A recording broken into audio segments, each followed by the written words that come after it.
Hi, welcome to my video on the foci of a hyperbola when the center is 0, 0.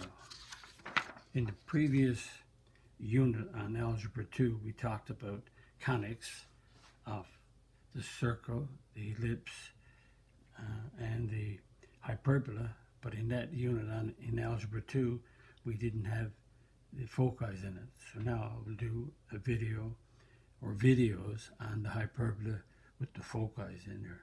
So we have a standard form with the center is 0, 0, and the equation for standard form, or one of the equations, is x squared over a squared, subtract y squared over b squared.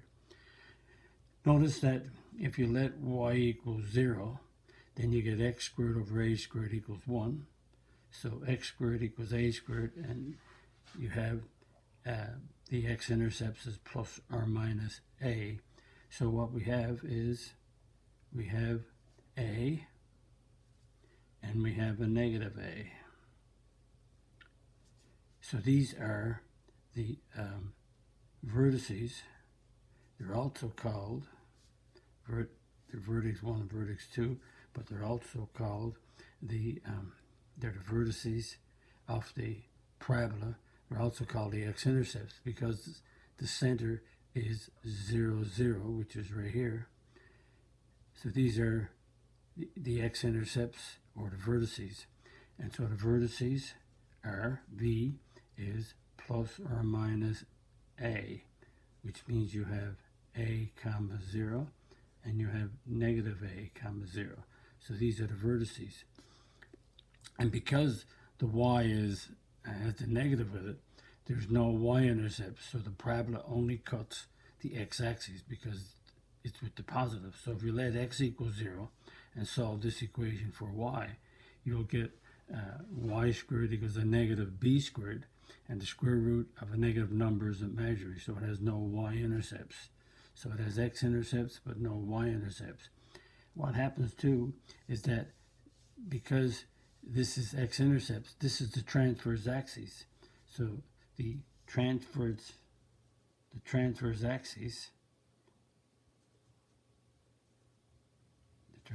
axis is what we call the axis of intercepts.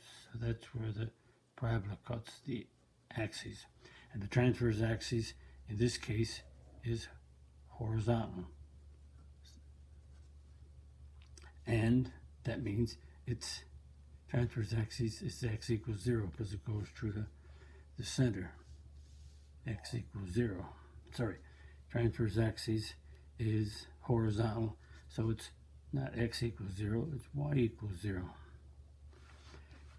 And so if this is the transverse axis, that means we have a conjugate. Some textbooks and books say we have a transverse axis and a conjugate axis, and there's this axis, there's no intercepts, it doesn't cut through it, and in this case, if the transverse axis is horizontal, then the conjugate axis is vertical, and so the vertical axis is x equals 0. And what we also have, we have some foci. So the foci are denoted by plus or minus CA. So the foci are right here. So this distance from here to here is C. So this is, let's say, foci 1, and this distance from here to here is negative C, and this is foci 2.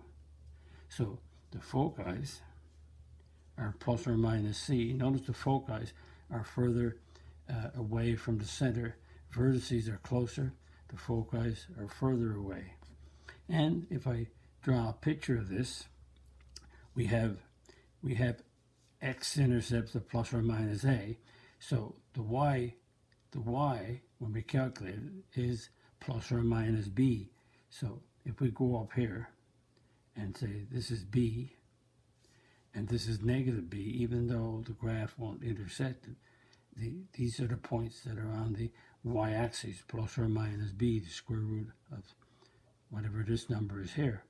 So what we have a parabola. Sorry, we have a parabola. We have a hyperbola, and because this is B and this is A, that means from the center we go up, rise B, and run A, and get this point. We rise B and run A this way, and we get this point. We go down B, and we run to the right, A units. We go down from the center B and go to the left that number of units. So what we have is we have a rectangle going with these points at the corner. So what we have is what we call an asymptote. There is a line that will go through the corners of these through the center. And this is an asymptote. That's y equals, it's B rise over run. So this is the rise, A is the run. So it's B over AX. And there's another one right here that goes through the center, goes down to this corner. And this one is y equals negative B over A. So we have asymptotes, which is y equals plus or minus B over AX. And again, the center is 0, 0. So because the center is 0, 0, we have a y minus 0 plus or minus B over x minus 0, which ends up to be y equals plus or minus B over AX, because the x coordinate of the center is 0, the y coordinate is 0, so we just get to this equation. So as a result of drawing that, there is, if you take this as the center and you take a circle, there is a circle that you can draw, and I'm going to just draw a temporary like this. There is a circle that this is the radius. So when you draw this circle with the center here and radius of C, the circle goes up to this point and down through this point. So if I took a compass and I drew to the right numbers, then the center of the compass is here, the radius is C, so there is a circle that will go right around through each of these. This is C here. Circle will go right through here and like that. And as a result of that being a circle, this distance here, which is C, is also the same as this distance here. So this is a C. So this is the radius of the circle. This is the radius of the circle. So this distance C is right here. This forms a right triangle. And this distance here is A. The height is B. So we have C squared is equal to A squared plus B squared, the Pythagorean. C is the hypotenuse, which happens to be the distance of the foci from the center.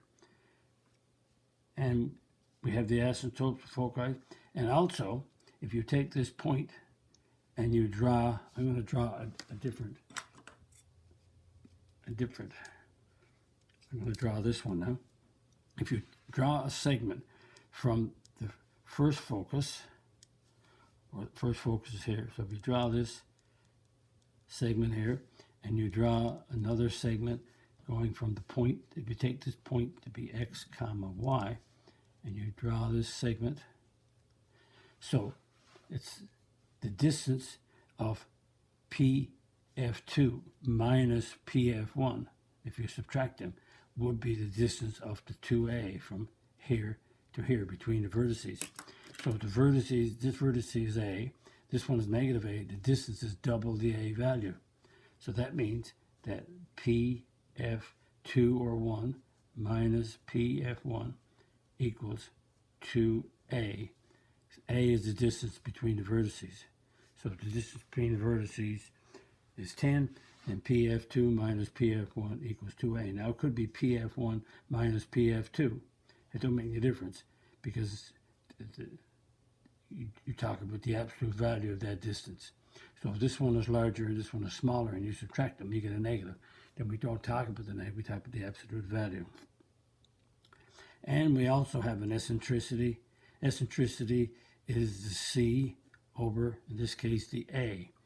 Eccentricity is the foci distance over the vertex the vertex distance. So let's do an example, picking up all of these to help you understand. So we have a circle. So a squared is 9. So a is plus or minus 3. So this is plus or minus 3 is here and here.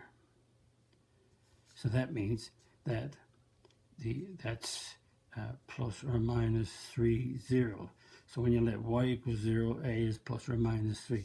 So these are the vertices.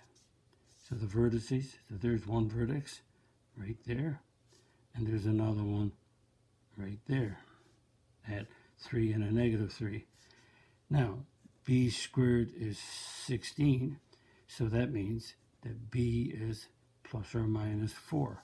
So this has got the vertices lie on the axis. It's no such thing as a major and a minor. It's the axis of intercept, because that's plus and that's minus. Then the axis of intercept is the x-axis, or what we call the horizontal. So as a result, here we go 3, and this one we go up 4. 1, 2, 3, 4, right here. So that's a 4, and this is a negative 4. So as a result, we can draw our asymptotes now. So this point right here is 0, 4, and 0, negative 4. So that's the b. So b is 4, a is 3. So when we take the center 0, 0, the center of this hyperbola, there's no x or y except x squared, y squared. The center is 0, 0. So from this center 0, 0, we will go rise 4, run 3. So we pick up this point. We'll rise 4 and go left 3. Pick up this point. We'll go down 4, right 3. Down 4, left 3. So we pick up this rectangle. Again, you see the rectangle goes through the vertices. And notice this rectangle is imaginary because it's... Oh, I got to go back up here. I didn't draw my the hyperbola. So the hyperbola got these vertices going towards these asymptotes. So that was... Here's the hyperbola. Sorry about that. I just forgot to draw my hyperbola. Hyperbola goes through this vertice, and these are asymptotes. So the graph of the hyperbola, as x goes to infinity, this hyperbola gets closer and closer to this line y equals b over ax, and also here. And we got a vertex here, so it gets closer and closer as you would in the exponential graph. So a hyperbola is like two parabolas put together, but they're opposite each other, if you think of it that way. So let's go back down here. Sorry about that. I didn't draw my hyperbola up here. Now, because we have these points, so we have drawn, if you go through the corners, go to the center, and go up through these corners. So this one is the asymptote. The asymptote is y equals, it's always, I always do, it's plus or minus the b over, it's always the b over the a, because it's the rise over the run. So the asymptotes are plus or minus, the b is 4, and the a is 3. So it's plus or minus 4 over 3x. So this one, if you think about it, is up 4, right 3. So this one is the plus 1, because the plus goes up to the right. And this is the negative 1, down right here. And this negative 1, y equals negative 4 over 3x. Again, you go up 4, left 3. Up is positive, left is negative, so it's a negative 4 over 3. So these are the asymptotes. So now we got to draw our hyperbola, and the hyperbola has x-intercepts at 3. So the hyperbola goes here and here. And the vertex is here, going out towards this line like this. So there's the two hyperbolas. And we have the asymptotes. So let's get the foci. The foci, again, the foci are c equals a squared plus b squared. And C, we don't have the C. C squared is, the A squared is here 9. The B squared is 16. So C squared is 25. So C is plus or minus 5. So that means the foci, if you want to call it F, one of them is right here. It goes out to right here. So this is one foci, which is 5, 0. And the other is foci 1, this is foci 2, is negative 5, 0. So one focus is right here, F1, and the other one is out right here, F2. So this focus is 5, 0, and this one right here is negative 5, 0. And again, C squared is A squared plus B squared, because the foci, when you draw a circle, think of it like this. This distance here is equal to this radius. So this is a 5, this is a 3, and this height is 4. So you see you've got a right triangle with sides of 3, 4, and 5. So that's why this works as it does. And the eccentricity is the C over the A, because the vertices and the foci are on the axis of intercept. So C is 5 and the A is 3. And notice the eccentricity is the foci are further distant from the center, so it's larger than 1. Okay, that explains that. Let's do another one, but this one is the switch around. Notice that the negative is with the X, the positive is with the Y. So this one, again, the center is still 0, 0, but because the positive is with the Y, so this one has Y-intercepts. So if you let X equal 0, Y squared equals B squared, so Y equals plus or minus B. So if the B is here, and the negative B is right here, so this one has Y-intercepts. So the vertices are 0 plus or minus B. So that means you have 0 comma B and 0 comma negative B. So notice B is on the y-axis. It has y-intercepts. So A would be on the x. So this is A here, and this is negative A here. So we determine which one is positive, because that's where the intercepts are going to be. So the asymptotes, if you think about the asymptotes, you think about the center is 0, 0. So you still rise B, run A. You still rise B and go left A. You go down from the center, you go down B, right A. And you go down B, left A. You still get this rectangle drawn. The asymptotes goes to the center, to these endpoints. And this one is y equals is still B over A. I always do the B over A because it's I keep the A with the X and the B with the Y, so I do my rise over run. And this one is y equals negative of B over A. This is the positive slope. This is the negative slope. Now we got to figure out. So that means the axis of intercept. If we think about it, you have the vertices are your intercepts. So your y-intercepts. The y-intercepts are plus or minus B. And the transverse axes, so the transverse axis is the vertical. So that's the vertical. So that means the transverse axis is the axis of vertical is the axis of intercept. So it's cutting the vertical, cutting the y-axis. And the foci are on here. So the foci are, the center is 0, 0. So the foci are 0 plus or minus C. So that means here's the center. So the foci, there's one right here, and that one is at x is 0, y is c, and this one down here is that's foci 1. We call this one foci 2. This one is x is 0 on this line, and y is negative c. So the foci are 0, c, 0, negative c. And we also continue, c squared equals a squared plus b squared. Again, what happens now, because before I write this, I wrote it down, these are the intercepts are right here. So this is vertex 1 and this is vertex 2. So the parabola goes this way this time.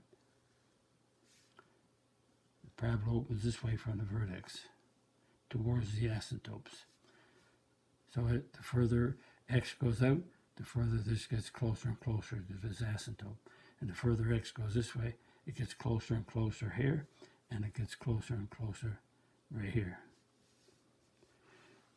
And we also have the eccentricity. This time is the c over the b, because the x-intercepts is the b, so it's not the c over the a, it's the c over the b.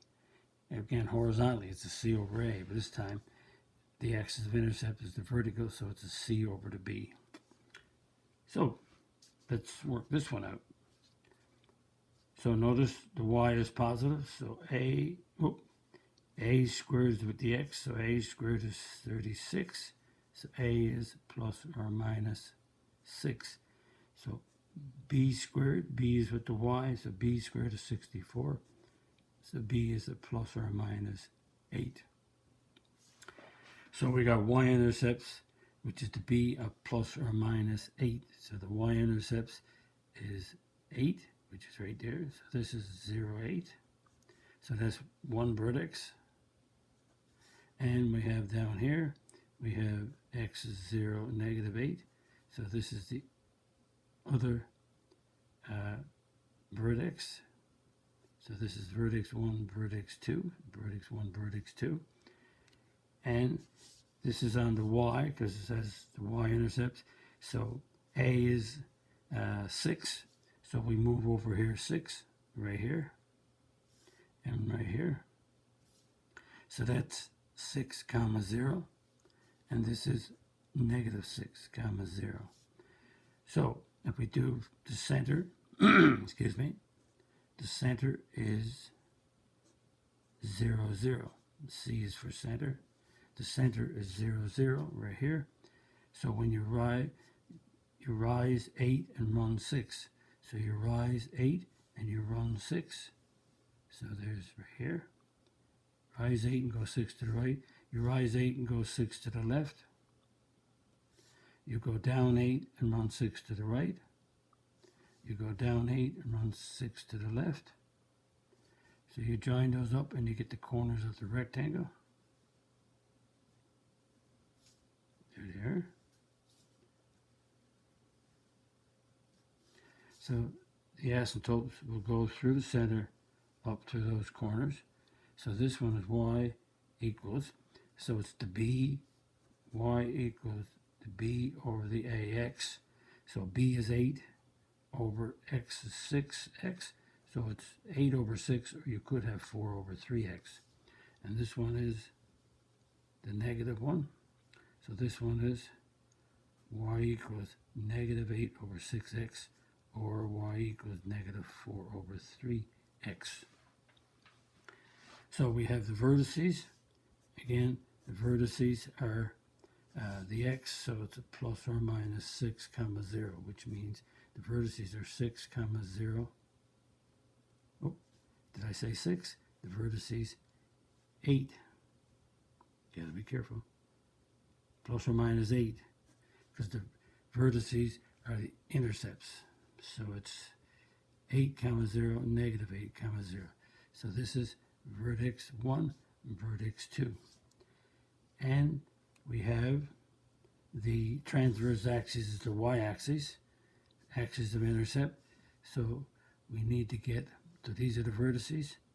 So that means the parabola is moving sorry, the hyperbola, I say parabola, so used to doing a parabola now, and that the hyperbola is moving out like this, and the hyperbola is moving out from the vertex like this. The line goes on down.